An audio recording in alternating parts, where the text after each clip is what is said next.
Bonjour à tous et à toutes. Bienvenue sur ce webinaire de la rentrée 2021. J'espère à tous que vous avez passé de très bonnes vacances et surtout aussi que vous m'entendez bien et que vous me voyez bien. Donc aujourd'hui, le webinaire est en deux parties. Parce que dernièrement, on a fait quelques modifications et sur notre solution de call center et sur notre solution de Centrex. Et donc, c'est pour ça qu'on a réuni en deux le webinaire. Et donc, du coup, ça sera en deux parties. La première partie, ça sera pour les personnes ayant la solution de call center. Et la deuxième partie, ça sera pour les personnes qui ont la solution de Centrex. Vous êtes évidemment les bienvenus pour rester aux deux si vous le souhaitez, et surtout si vous avez les deux solutions. Pour les personnes peut-être qui n'auraient jamais participé à un webinaire produit, donc aujourd'hui, tout simplement, je vais vous montrer en live les différentes améliorations qu'on a faites. En fait, tout simplement, je vais vous montrer mon écran.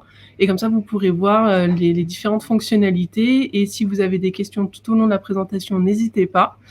Et évidemment, à chaque fin de partie, donc d'abord pour le call center, puis pour le Centrex, on aura de toute manière une partie questions-réponses si vous avez des questions supplémentaires par rapport à ce que je vous ai montré. Donc, sans plus attendre, je vais commencer la présentation. Si vous avez des questions, n'hésitez pas. De toute façon, je verrai tout et je pourrai y répondre. Hop, je partage juste mon écran. Et donc là, normalement, vous voyez mon écran. Donc, comme je vous ai dit, aujourd'hui, je vais vous présenter en premier lieu la solution de call center. Donc, en fait, on a fait différentes améliorations, notamment sur le bandeau opérateur, l'interface superviseur et l'interface administrateur. Donc, ça va être assez complet sur ces trois interfaces. Et ensuite, en deuxième lieu, donc normalement d'ici 25 minutes, une demi-heure, je présenterai les solutions Centrex. Donc en fait, on a fait surtout des améliorations au niveau du POPC, donc l'annuaire personnel, la sonnerie, les renvois, etc. Donc ça, je vais pouvoir vous le montrer directement en live. Et sans plus attendre, je passe directement du coup à mes différentes interfaces du voice management. Donc ici, comme vous pouvez voir, je suis connectée à mon bandeau opérateur. Et donc les différentes améliorations qu'on a fait ici. La première amélioration que vous avez peut-être remarqué, donc si vous utilisez sur le voice management la gestion des contacts du voice management, en fait, vous pouvez tout simplement l'affichage n'est pas très bon, mais voilà. Vous pouvez en fait, mettre tout simplement un annuaire de contact sur votre interface administrateur. Donc vous allez pouvoir mettre un numéro, un nom, un contact, etc. Donc ça, de base, ça servait si par exemple ici je veux faire un appel sortant, je peux mettre directement le nom du contact. Ou bien si je veux faire un transfert vers contact, je commence à marquer le nom du contact et tout simplement ça va me permettre d'appeler la personne directement sans avoir tout simplement connaître son numéro de téléphone. Et donc, avec ceci, ce qu'on a mis en place, c'est le fait de pouvoir afficher le nom du contact quand il y a un appel entrant. Donc, ça permet tout simplement à l'opérateur, imaginons que vous n'êtes pas connecté à un CRM, par exemple, ça permet à l'opérateur de voir directement le nom de la personne. Si c'est, par exemple, un prestataire qui vous appelle régulièrement, et ben, vous avez la possibilité de voir son nom. Donc là, si je fais un appel, par exemple, on va voir affiché sur mon bandeau directement voilà. Et ici, vous pouvez voir que il y a mon prénom et mon nom de famille. Et donc, mon prénom, mon nom de famille s'affiche, et en dessous, le numéro de téléphone que j'ai enregistré dans la gestion des contacts s'affiche juste en dessous. Donc, ça me permet en fait directement, je ne sais pas moi, de répondre au téléphone et de dire bonjour Madame Vagnon, que puis-je faire pour vous? Donc ça, c'est la première amélioration qu'on a faite. Donc c'est très utile pour reconnaître les noms de la personne. Et ensuite, puisque je suis sur le bandeau, vous avez sans doute reçu le mail qu'on a fait la semaine dernière, ou en tout cas en début de semaine, sur notre nouvelle intégration avec VoxPay. Donc VoxPay qui permet tout simplement de faire un SVI de paiement et qui permet en fait d'être PCI DSS. Et en fait, je vais vous montrer en live de toute manière. Ici, on a un nouveau petit onglet avec un petit caddie à l'intérieur. Et donc là, je suis en conversation avec l'appelant. et tout simplement, cette personne souhaite mettre en place un abonnement ou tout simplement faire un achat directement en ligne avec sa carte bancaire. Évidemment, pour pas qu'il y ait un transfert d'informations de carte bancaire, je vais pouvoir utiliser VoxPay. Donc, je vais cliquer tout simplement sur le bouton paiement. Ici, en fait, je vais avoir plusieurs informations selon ce que vous souhaitez. Donc, je suis désolée pour l'affichage qui semble un petit peu retardé. Donc ici, en fait, tout simplement, je vais mettre le montant, le paiement. Donc, est-ce que c'est un paiement ou un abonnement? Ici, les différentes informations, donc capture. Est-ce que je veux capturer, entre guillemets, les informations? Donc, c'est-à-dire qu'en fait, je vais les garder en base de données. Et ici, donc, on a le nom, prénom, email, référence, si vous avez une solution qui suit derrière pour, en fait, tout simplement, avec la référence, pouvoir retrouver plus facilement le paiement. Et ici, vous avez le mode de paiement. Donc, en fait, vous en avez 3 différents. Vous avez le SVI en ligne ou par SMS. Donc, tout simplement en SVI. Si je choisis SVI, c'est ce que je vais choisir quand je vous ferai la démonstration. En fait, la personne au téléphone va entendre du coup tout simplement la voix du SVI, lui dire qu'il rentre dans une zone sécurisée, et en fait, il va suivre les informations pour dire donnez votre carte bancaire, les numéros de carte bancaire, le numéro de date, etc. L'opérateur, comme vous verrez ensuite, pourra suivre en live toute la procédure, sauf qu'il ne verra pas évidemment les données bancaires. En ligne, ça suit la même logique, sauf que la personne reste en ligne avec l'opérateur, et c'est l'opérateur qui dit à la personne, maintenant tapez votre numéro de carte bancaire, tapez votre date de carte bancaire, etc. Et par SMS, ça envoie, si c'est un numéro de téléphone portable qui appelle, ça envoie en fait le lien, une URL directement par SMS sur le portable de la personne. Et donc voilà, et donc là par exemple je vais faire le SVI, donc je vais faire payer maintenant. En soi, l'opérateur la communication reste toujours en ligne, et moi je vais en fait tout simplement ici voir en tant qu'opérateur tout ce qu'il se passe, mais par contre sur mon téléphone je vais pouvoir, voilà, je sais qu'actuellement la personne doit mettre son numéro de carte bancaire. Donc sur mon téléphone, je mets mon numéro de carte bancaire. Hop. Donc là, ça réfléchit. On voit que mon numéro de carte bancaire est valide. Ensuite, je saisis la date.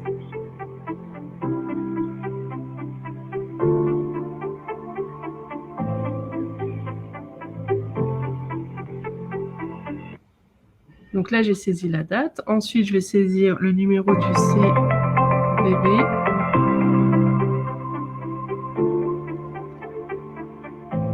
Donc l'opérateur suit la procédure en live et peut à tout moment annuler le paiement.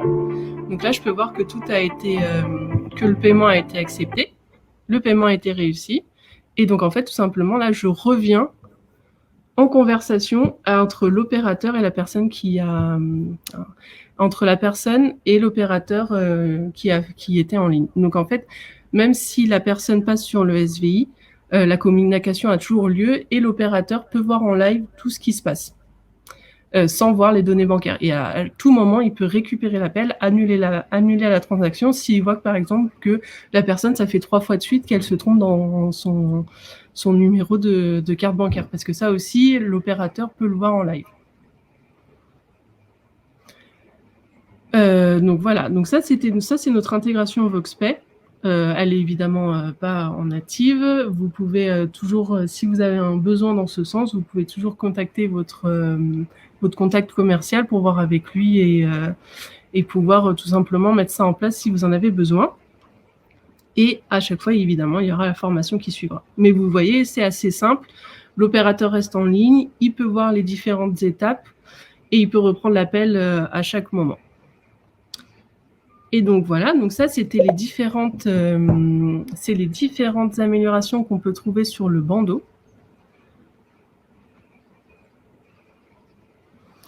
On me dit dans le chat que, alors je ne sais pas s'il y a une personne ou vous êtes plusieurs, mais à ne pas voir la vidéo et le son.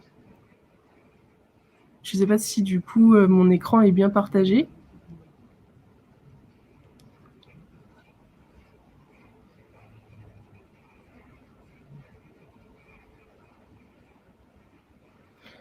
A priori, pour d'autres personnes, c'est bon. Donc peut-être que la personne qui a du mal à voir la vidéo et le son, c'est peut-être directement depuis votre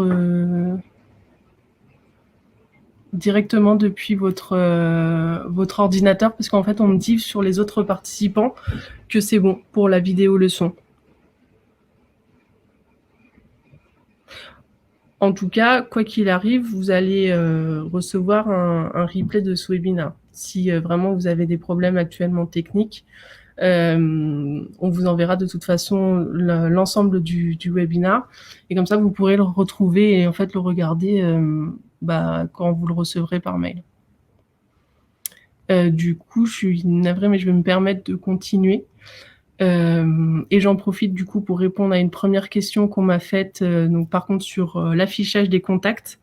Donc la première chose que j'ai présentée sur le bandeau opérateur, en fait c'est pour le voice management, parce que tout simplement on a ça, ce que je vous ai présenté, donc c'est la partie voice management, et la gestion des contacts, elle s'importe sur le produit voice management, et donc en fait la partie téléphone, c'est la partie ce qu'on va dire POPC, donc le Centrex, et donc ça sera sur le Centrex qu'il faudra que ça n'a pas, c'est pas parce que vous importez un contact sur votre gestion annuaire du voice management que ces contacts vont se retrouver dans le téléphone, puisqu'en soi c'est deux produits différents, donc deux interfaces administratives différentes. J'espère avoir pu répondre à votre première question.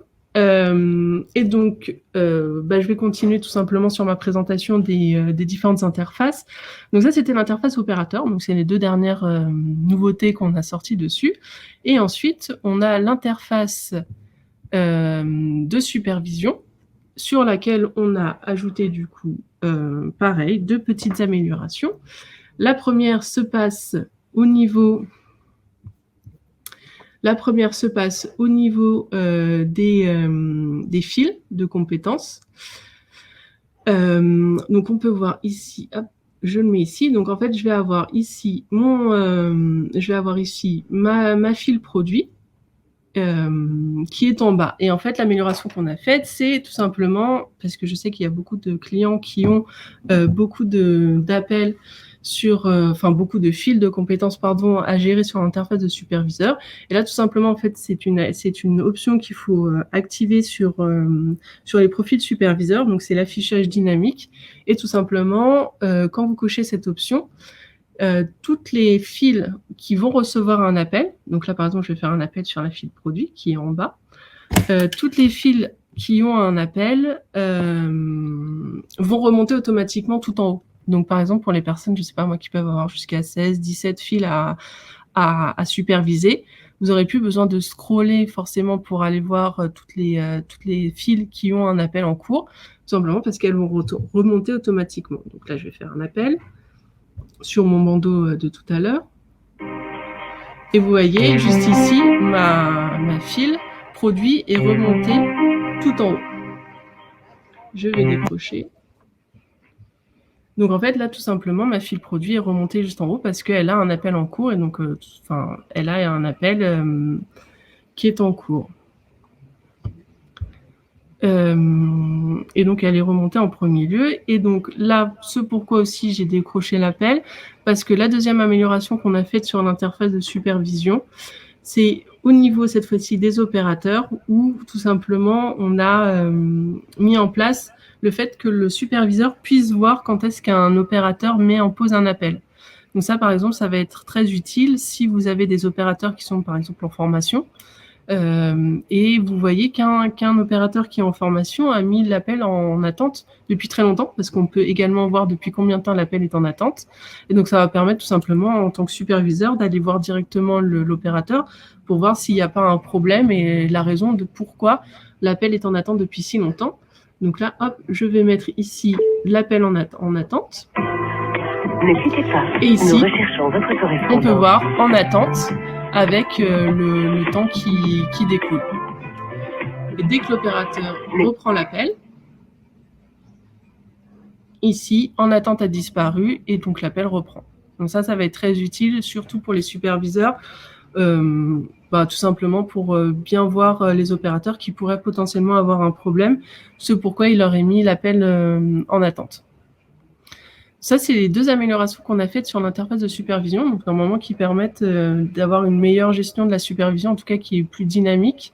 Donc la première qui est donc de remonter en premier lieu les fils qui ont des communications en cours. Donc ça va être très pratique parce que ça va vous éviter de devoir scroller. Et en dessous, donc au niveau des opérateurs, donc quand un opérateur met un appel en attente, ça par contre, il n'y a pas d'option pour l'activer. On l'a activé pour tout le monde. Il va avoir la notion de en attente plus le temps d'événement en cours, tout simplement. Donc depuis combien de temps cet appel est en attente.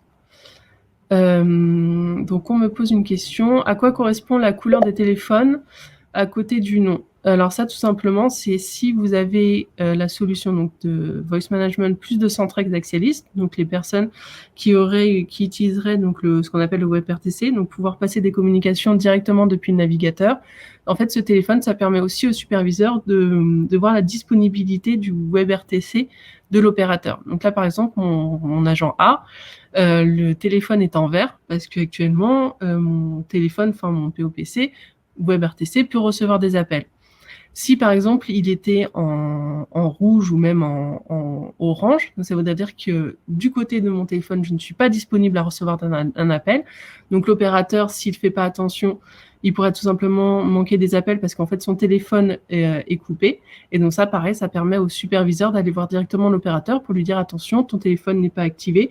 Par exemple, il s'est connecté, il n'a pas activé le micro du téléphone parce que si on n'active pas le micro via le navigateur, le téléphone ne fonctionnera pas. Et donc ça permet tout simplement, pareil, au superviseur de pouvoir superviser la ligne téléphonique de l'opérateur.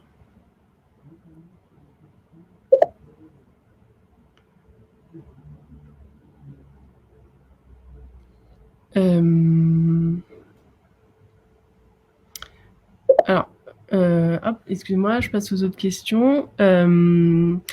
Lorsqu'on clique sur la flèche de visualisation des infos de l'appel, la case qui s'affiche se trouve à son emplacement d'origine. Ça doit être un petit problème d'affichage. On va regarder ça juste après. Où est l'option à activer pour pouvoir avoir l'affichage dynamique sur la supervision? Donc ça, en fait, ça va être sur votre interface administrateur du Voice Management au niveau de la création ou de l'édition des superviseurs. En fait, vous avez une case avec l'option qui s'affiche, qui s'appelle affichage dynamique. Et donc, vous avez juste à cliquer sur cette case, sauvegarder et puis recharger votre page de supervision pour pouvoir l'activer.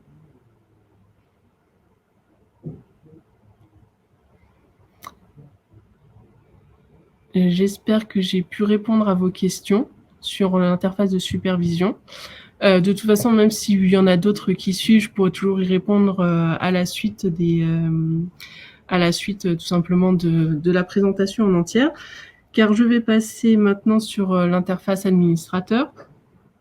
Et donc là-dessus, en fait, ça va être sur les statistiques où je vais donc vous montrer les différentes informations qu'on a rajoutées. Donc la première, ça sera sur les stats statiques. Donc ça sera au niveau des appels entrants, des rubriques. Et ici, en fait, avant, il n'y avait que le global. Et on a rajouté un onglet qui s'appelle détails. Et là-dessus, en fait, ça va surtout vous servir si vous avez un SVI, par exemple, avec des enquêtes de satisfaction. Donc ça va en fait tout simplement, vous allez vouloir, vous allez avoir un SVI avec plusieurs branches. Donc par exemple une première branche donc avec votre groupe, et ensuite à la fin vous allez dire est-ce que on peut noter l'appel de 1 à 10. Donc en fait, tout simplement, ça va être un menu avec touche 1, touche 2, touche 3, etc. de 1 à 9 qui va permettre de noter l'appel. Et donc en fait, si la personne, on va avoir la première rubrique ici. Donc là, en soi, on est allé à chaque fois sur une seule rubrique. Mais en fait, ici, à chaque fois qu'une personne est allée sur une rubrique différente, donc par appel, on va le savoir. Donc, typiquement, si cet appel-là, donc dans la rubrique 1, c'était mon groupe, et ensuite, on va poser la question, est-ce que vous pouvez noter l'appel, donc avec les questions 1, 2, 3, etc. Et donc, en fait, là, je vais taper, par exemple, l'appel était très bien, donc je vais lui donner la note de 9, donc je vais cliquer sur 9, et en fait, ici, je vais avoir rubrique 2, et en dessous le nom de ma rubrique, donc je vais l'appeler par exemple note 9, et donc tout simplement, je vais savoir que cet appel-là a mis la note de 9 à cet appel. Donc en soi, ça c'est très utile si vous avez des enquêtes de satisfaction. En revanche, ça peut vous servir aussi pour une question beaucoup plus générale, parce que par chaque appel, vous allez savoir précisément par quelle rubrique cet appel est allé. Donc typiquement, si vous avez un SVI avec, je sais pas moi, 4 rubriques, et que vous voyez à chaque fois, vous voyez jamais des appels aller jusqu'à la dernière rubrique, en fait, par exemple, avec ces détails, vous allez savoir que tous les appels s'arrêtent à la rubrique 3. Et donc la rubrique 4 peut être remise en question, et donc vous pouvez retravailler dessus pour peut-être faire en sorte que des appels aillent plus vers la rubrique 4. Donc ça reste assez complet. Vous pouvez l'utiliser vous pouvez l'utiliser comme vous le souhaitez, mais en tout cas, ça va vous permettre de savoir appel par appel où est-ce qu'ils sont allés, du coup, selon les rubriques. Mais ça peut être très utile si vous voulez mettre en place des enquêtes de satisfaction à la fin de chaque appel. Et ensuite, la deuxième information qu'on a rajoutée, donc cette fois-ci, c'est dans les statistiques administrateurs. Et donc là, c'est ce qu'on a mis en place aujourd'hui. On a rajouté les tags, la gestion en fait des tags dans les stats dynamiques. Donc, on les a rajoutés pour les sources des appels entrants, appels sortants et les opérateurs. Donc, vous pouvez faire en fait tout simplement vos tableaux de statistiques avec vos tags. Donc ici, par exemple, j'ai un tableau qui est déjà créé avec mes opérateurs. Et donc, je peux voir en fait tout simplement l'ensemble de mes tags et en fait combien de fois un opérateur, donc par exemple Alexandre, a tagué un appel. Donc là, par exemple, il a tagué à chaque 2 fois litige ou commande, etc. Et donc avec la sonne finale. Et donc ça, en fait, ça a été rajouté. Donc ici, vous avez toujours vos différentes sources de données. Et hop, ici, on va avoir les champs. On va avoir les champs avec, donc là, il y a le sous-menu période, donc avec année, mois, jour, etc. Et tout simplement, ici, en fait, on va avoir l'ensemble de nos tags. Pour l'instant, on a fait en sorte qu'on puisse afficher jusqu'à 20 tags dans vos tableaux. La raison pour laquelle on a mis une limite pour l'instant, c'est que, déjà, on a étudié l'utilisation des tags selon de nos différents clients. En soi, normalement, 20 tags, c'est largement suffisant à mettre dans vos tableaux. Et en fait, on a limité pour l'instant parce que c'est pour une question en fait, de temps de chargement des données dans le tableau. De manière à, si par exemple, parce qu'on peut mettre jusqu'à 100 tags, imaginons si on pouvait mettre 100 tags dans un tableau, je ne suis pas sûre que ça soit très pertinent. Et en plus de ça, le temps de chargement serait un peu plus long. Pour l'instant, on a mis évidemment une limite à 20 tags, mais encore une fois, les stats dynamiques sont toujours en constante amélioration. On rajoute constamment des nouvelles informations dedans pour pouvoir vous permettre de faire des tableaux beaucoup plus précis. Et en fait, tout simplement, là pour l'instant on a mis 20 tags, et si on voit que le besoin évolue, on évoluera cette limite pour vous permettre de faire les tableaux les plus complets possibles et pouvoir répondre à vos besoins. Mais pour l'instant, normalement, les 20 tags sont largement suffisants. Et encore une fois, s'il y a besoin, de toute façon, on fera une amélioration. Mais en revanche, ici, ça se fait comme des statistiques classiques, et on a mis en menu déroulant pour pas qu'il y ait une trop grande liste tout simplement de tags. Voilà pour les 2 améliorations au niveau de l'interface administrateur. Donc au niveau des stats statiques, pour avoir le détail de cheminement des appels dans les rubriques, et au niveau des stats dynamiques, donc l'ajout des tags, donc pour vous permettre de faire des tableaux complets au niveau de vos tags. Voilà pour les différentes améliorations qu'on a pu faire sur le produit donc du coup du call center. Donc sur l'interface opérateur, je vous rappelle, donc on peut afficher les noms des contacts. On a aussi rajouté donc du coup le petit bouton VoxPay, donc qui permet de faire des achats directement sans qu'il y ait d'échange de données bancaires. Sur l'interface de supervision, donc on a la remontée automatique des fils lorsqu'il y a un appel et le fait de voir qu'un opérateur a mis un appel en attente et depuis combien de temps surtout. Et sur l'interface d'administration, donc au niveau des stats, on a rajouté des nouvelles données. Est-ce que vous avez des questions sur ces différentes fonctionnalités? En tout cas, sur la solution de centre d'appel.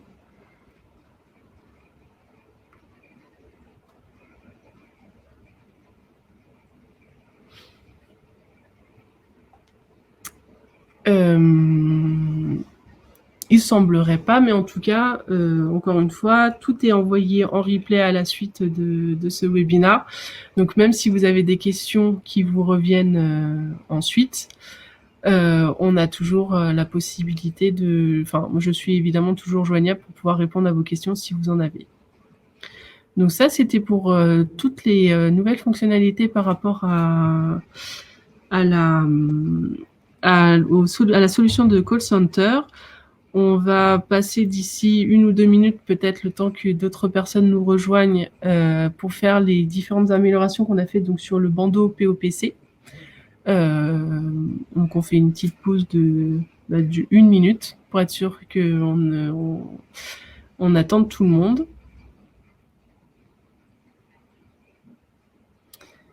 Ah, j'ai une question. Donc sur l'interface de superviseur, si vous parlez bien de la fonctionnalité d'affichage dynamique, c'est pas du tout une option, c'est une option à cocher sur votre interface, mais elle est disponible pour toutes les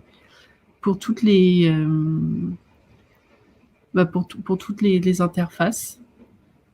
C'est juste une option à cocher.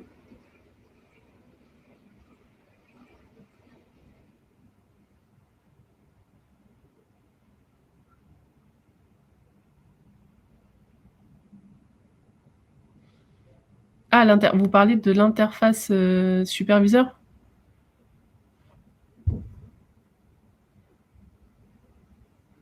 Non, l'interface superviseur, vous y avez accès. En fait, ici, là, je suis sur mon interface administrateur, donc qui permet en fait de créer des opérateurs, superviseurs, groupes, etc. Et en fait, ici, là, en premier, vous avez l'option superviseur, et vous avez la possibilité de créer autant de superviseurs que vous le souhaitez. Et en fait, vous allez pouvoir tout simplement leur rattacher des groupes de manière à avoir ensuite vous connecter à l'interface que je vous ai montré juste ici. Désolée pour l'affichage. Et vous allez en fait avoir tout simplement l'accès à cette interface. Mais vous avez, si vous avez accès à l'interface administrateur, vous avez accès à la création de superviseurs. Si vous avez besoin d'être formé sur cette partie-là, n'hésitez surtout pas à contacter votre contact Customer Success Manager qui se fera un plaisir de vous expliquer du coup comment fonctionnent les superviseurs. Parce que non, il n'y a pas du tout d'option supplémentaire. Vous avez autant de superviseurs que vous le souhaitez et vous pouvez les créer par vous-même. Vous êtes complètement autonome là-dessus.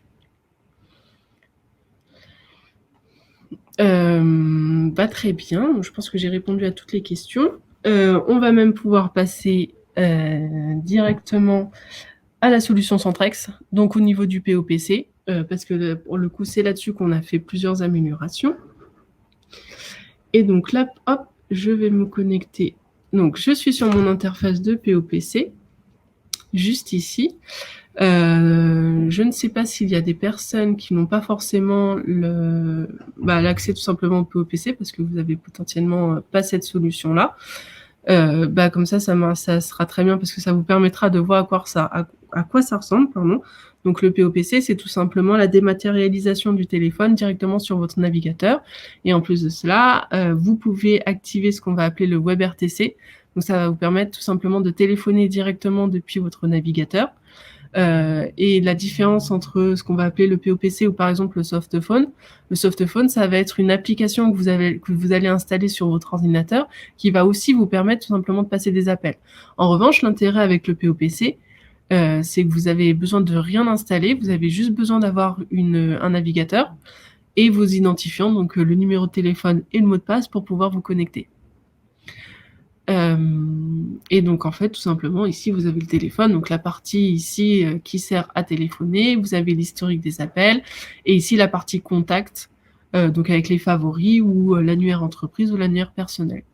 Et donc les différentes améliorations qu'on a faites actuellement sur le POPC, il y en a 2 qui se trouvent juste ici, donc qui est dans le panneau de configuration.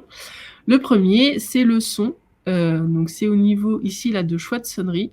On a rajouté la possibilité de soit changer de sonnerie par rapport à des sonneries qu'on a mis de base, soit tout simplement en fait ajouter votre propre sonnerie.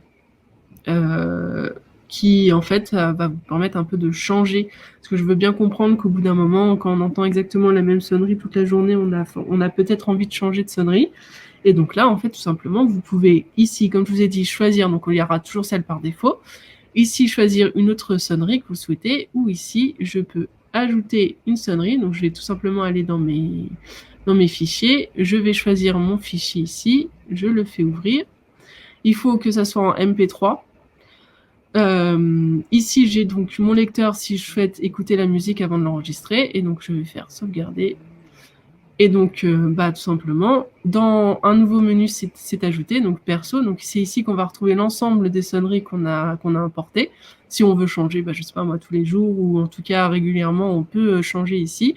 Il suffit juste de la sélectionner ou de l'ajouter et de faire sauvegarder. Donc aujourd'hui, actuellement, j'ai une nouvelle sonnerie sur mon POPC, donc si on m'appelle, je vais tout simplement avoir une meilleure sonnerie. Ça c'est la sonnerie, donc ça reste aussi assez simple comme utilisation.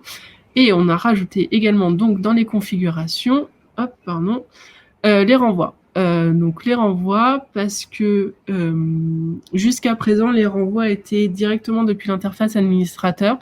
Et les renvois, qu'est-ce que c'est? Ça permet tout simplement de faire un renvoi d'appel vers un autre numéro. Donc par exemple, vous avez ici le renvoi permanent, qui permet de renvoyer tous les appels qui restent sur votre téléphone vers un numéro que vous souhaitez. Donc là actuellement c'est inactif, mais je peux renvoyer soit vers un répondeur, soit vers un numéro court, soit vers un numéro long. Donc par exemple mon numéro de téléphone portable, tout simplement. Je vais mettre mon numéro de téléphone portable pour peut-être pas forcément le communiquer à mes clients, parce que c'est mon téléphone portable personnel par exemple. Donc en fait je vais leur communiquer que mon numéro de téléphone fixe. Et ici, je vais mettre un renvoi permanent vers mon numéro de téléphone portable. Et donc, en fait, à chaque fois qu'on va m'appeler sur mon téléphone fixe, ça va renvoyer directement sur mon numéro de téléphone portable. Et ensuite, ici, on a simplement, en fait, qu'est-ce qu'on affiche dans le numéro. Donc, est-ce que j'affiche le numéro de l'appelant, donc la personne qui m'appelle de base, ou est-ce que j'affiche le compte, donc c'est mon numéro de compte. Donc c'est-à-dire que sur mon téléphone portable, je vais savoir si on m'appelle moi directement sur mon téléphone portable, ou en fait si on m'appelle depuis mon compte Centrex. Et ensuite, vous avez toutes sortes de renvois. Donc vous allez avoir renvoi sur injoignabilité, donc c'est-à-dire que si votre téléphone n'est plus accessible, sur quoi on va renvoyer. Donc actuellement c'est le répondeur, mais ça peut être pareil, numéro court, numéro long, etc. Sachant que les numéros courts, évidemment, c'est les numéros courts d'Axialis, donc de votre Centrex, et ça va être en fait tout simplement de transférer vers un autre compte Centrex. Et ensuite, vous avez sinon réponse, donc au bout de X temps de sonnerie, on va renvoyer vers quoi? Donc numéro long, numéro court, pareil. Tout cela, c'est tout en... c'est exactement la même chose. Donc ça, c'est les renvois. Donc c'est ce qu'on trouvait de base sur l'interface administrateur, mais évidemment pour rendre les personnes sur le bandeau POPC beaucoup plus autonomes, parce que c'est vrai qu'à chaque fois, il fallait du coup demander à son administrateur. Actuellement, vous pouvez le faire directement depuis votre POPC. Ça a été les 2 premières améliorations qu'on a mis en place sur le bandeau POPC. Et la troisième, c'est tout simplement l'annuaire personnel, donc que vous pouvez trouver juste ici. Donc jusqu'à présent, on n'avait que l'annuaire d'entreprise, donc qui était commune tout simplement à l'ensemble de l'entreprise. Et ici, on a l'annuaire personnel maintenant, juste ici. Donc bon, pour l'instant, j'ai rajouté qu'un seul numéro, mais vous pouvez en rajouter autant que vous voulez. Donc en fait, il suffit juste de cliquer sur nouveau. Je suis vraiment désolée pour l'affichage. Avec nouveau contact, donc du coup nom, prénom, numéro 1 et numéro 2 s'il y a besoin. Et ensuite, on peut les rechercher directement dans recherche. On peut aussi les mettre en favori. Et ça fonctionne exactement de la même façon. Si je clique ici, je peux appeler directement ce contact, le supprimer, etc. Et donc c'est vraiment que pour soi. Donc c'est-à-dire personne d'autre pour avoir les numéros que j'affiche juste ici. Et on peut voir ici que dans historique, on a un petit plus qui permet tout simplement en fait, de rajouter le numéro dans l'annuaire personnel pour éviter tout simplement de devoir le retaper. Ça a été mis en place il n'y a pas très longtemps. Je sais que c'était une fonctionnalité qui a beaucoup été attendue. Et ensuite, la dernière fonctionnalité qu'on a rajoutée sur le POPC, c'est le fait qu'au bout de 3 sonneries, au bout de 3 appels manqués, on va pouvoir en fait mettre directement le bandeau opérateur, enfin pardon, pas le bandeau opérateur, le POPC, directement en ne pas déranger. Donc c'est-à-dire qu'il ne recevra plus d'appels. Donc c'est une option pareille à cocher sur, par contre là ça sera directement sur votre interface administrateur au niveau des comptes. Qui s'appelle tout simplement ne pas déranger sur non-réponse. Et donc au bout de 3 appels, le POPC se mettra directement en ne pas déranger. Ça évite par exemple si la personne est partie, n'a pas fait attention et laisse son POPC ouvert et que c'est très important pour cette personne normalement de répondre à tous les appels, que au bout de X appels manqués, on la met en ne pas déranger. Donc par exemple, si par exemple il y a des opérateurs qui souhaitent transférer un appel vers un Centrex, parce que le Centrex c'est une agence quelque part pour mettre en relation l'appelant, et ça permet au bout d'un moment de savoir que cette personne-là de toute façon ne sera pas disponible à recevoir un appel. Et donc l'opérateur va le savoir et va arrêter tout simplement d'essayer de lui transférer des appels, puisqu'il sera en ne pas déranger. Et aujourd'hui, depuis le bandeau opérateur, on est capable de pouvoir superviser du coup la disponibilité des comptes Centrex. Donc ça a été les différentes améliorations qu'on a faites actuellement sur le POPC. Donc pour reprendre ce que je viens d'expliquer, le fait d'être en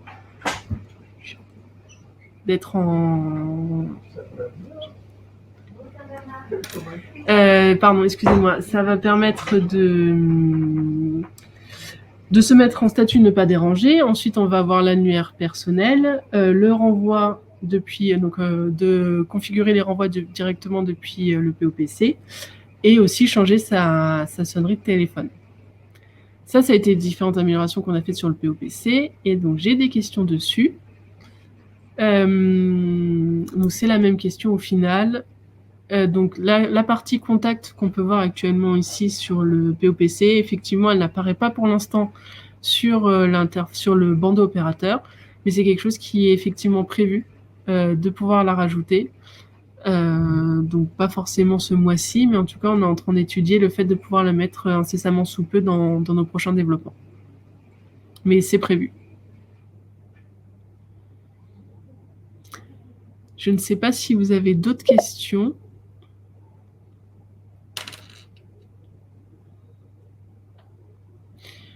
Alors, sur le POPC, donc la question, c'est à la connexion sur le POPC, l'interface demande un numéro de téléphone et un mot de passe.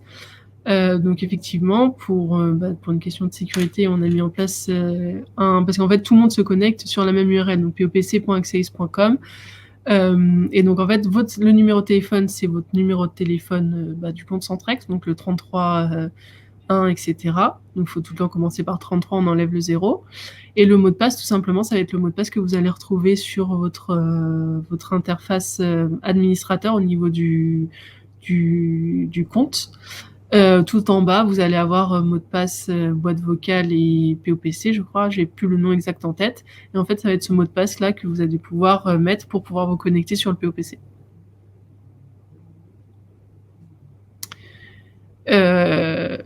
Et donc, du coup, voilà. J'espère que j'ai répondu à votre question.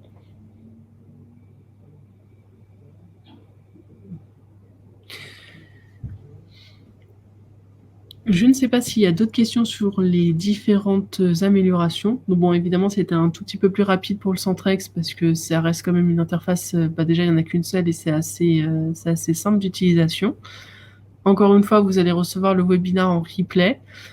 Là, je vais attendre évidemment encore quelques minutes pour savoir si vous avez d'autres questions. Si vous n'en avez pas d'autres et que il y en a certaines qui vous reviennent juste après, encore une fois, n'hésitez pas pour... normalement, vous avez tous mes contacts dans ma signature de mail, donc au moins sur les différentes mails que vous recevez sur les améliorations produits.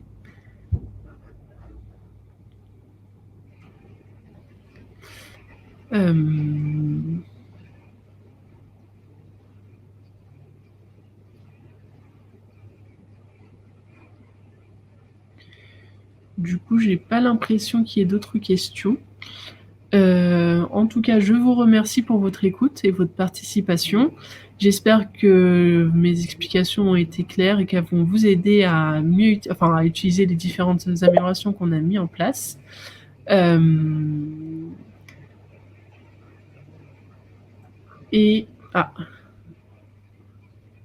Merci. Et je vous souhaite une excellente journée, une excellente continuation de semaine. Et n'hésitez pas vraiment si vous avez des questions à propos de tout ce que je vous ai expliqué ou d'autres questions sur différentes fonctionnalités des différents produits. Excellente journée et à bientôt au prochain webinaire.